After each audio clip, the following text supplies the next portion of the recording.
Initially I want to thank our fans that came in from Houston, and I'm sure certainly there were fans of our program from this area as well that chose to attend this game and support our program, and it was noticeable by everyone within our program. And so, on behalf of our coaches and staff and student athletes, just want to say thank you to all the Houston fans that were here today at our game. Again, I'm going to say we got off to a slow start, and really and truly it was probably a really fast start, which slowed down after the first two drives, both defensively and offensively. We come out, kick off the ball, they go 3 and out, they punt to us, we get good field position with the weather conditions, and first play offensively, Greg Ward gets a touchdown. We get 7 points on the board, and then a number of things occurred in the rest of that about 25 minutes of that first half. We had 4 or 5 drop balls. We had a missed field goal. We had 2 deflected passes, 1 for an interception, and then a failed fake punt attempt.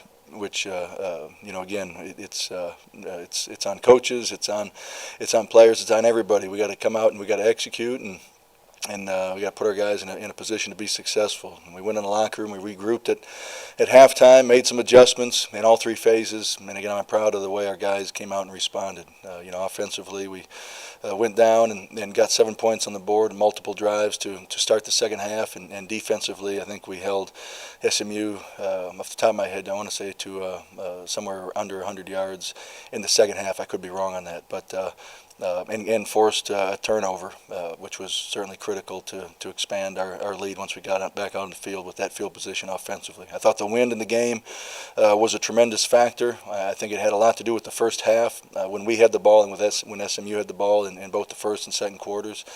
And it certainly went into my decision-making right before half with 3 seconds left to attempt a touchdown rather than around a 45-yard field goal or so. So with that being said, I will take questions. Coach, you said you made adjustments during halftime. What adjustments did you make? We made a number of adjustments. I think as important as anything were the adjustments we made between our ears, if you will. I mean, we just had to get refocused and I'm going to say settle down in terms of that sometimes it could be human nature when you come out and you run the first play offensively and you walk in for a touchdown to relax a little bit. I'm not saying everybody on our sideline did that, but all of a sudden from that point on, I felt like we didn't get into a rhythm, and a lot of it had to do with execution. I think the wind was a factor in the second quarter, and dropping some passes which normally we catch. So we did tweak some things schematically, offensively, and defensively. We had to tackle better. And Matt Davis is very, very talented, and we knew that going in. We had a tape made of him for the entire season of just his runs, designed runs and scrambles, and we knew all week he would be difficult to tackle, and he was everything we knew he'd be and more. And again, I thought we tackled better defensively, specifically tackling him in the second half. Greg got caught back for the safety. He grounded it. What happened? Did the offensive line just break down? He was open? No, it was we were sprinting out to the left. Obviously, it goes without saying, where the football was. We're at the 2 or 3 yard line, and which means he's in the end zone, and all the protection is going to the left. And he felt like he was going to look back for a backside receiver, and if everything's covered front side, play side, we got to live with it. We got to throw the ball out of bounds, and we got to live to punt the football out of our own end zone. And again, this is his I'm going to say his 6th college start.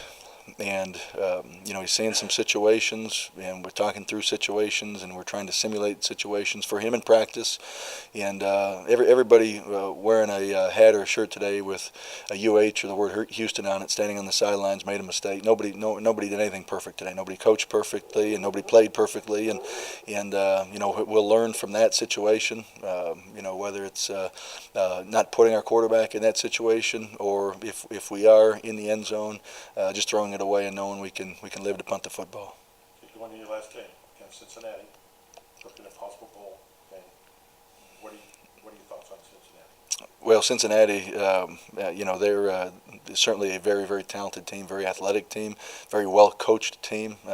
Coach Tuberville, his resume certainly speaks for itself, in a team that I think many picked to be up near the top of our league this year. So, we're going on the road. It's going to be a beautiful day there. It's going to be an NFL stadium.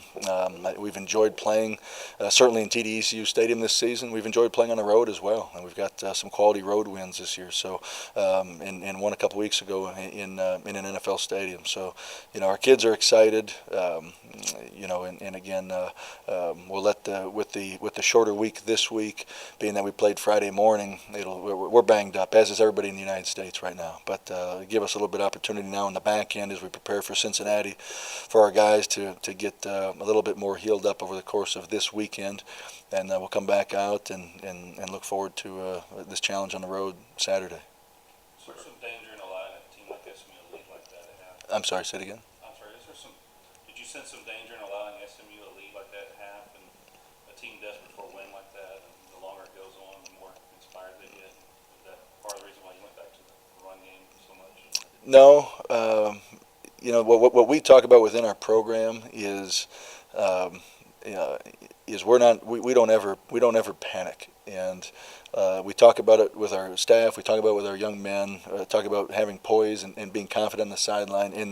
And what we talk about within our program are the games being 3.5-hour games, not 60-minute games, if you will. So, regardless of who we play, every week, they are going to make plays, and we're going to make plays. There's going to be momentum swings, and we're going to face adversity. We're going to have young men get injured. We're going to have other guys step up that maybe people weren't counting on to play, and all of a sudden they got to go in and play 60, 70 snaps. We had it today. If a team, we've been behind, a few months ago, we go to Memphis, we fall behind 14-0 immediately, and we stay calm, we stay confident, we keep our poise, and we fight and claw our way back and end up finding a way to win the football game. So, you'd like to go into halftime with momentum.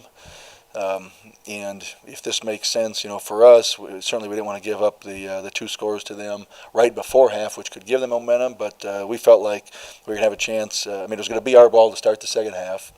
I felt like wind was going to be a factor in the third quarter, and we were excited to start the game start the third quarter rather with the wind, because that's when we had our most success in the first half. So I felt like that helped us out, and then we were able to go down and get a couple consecutive drives with 7 points.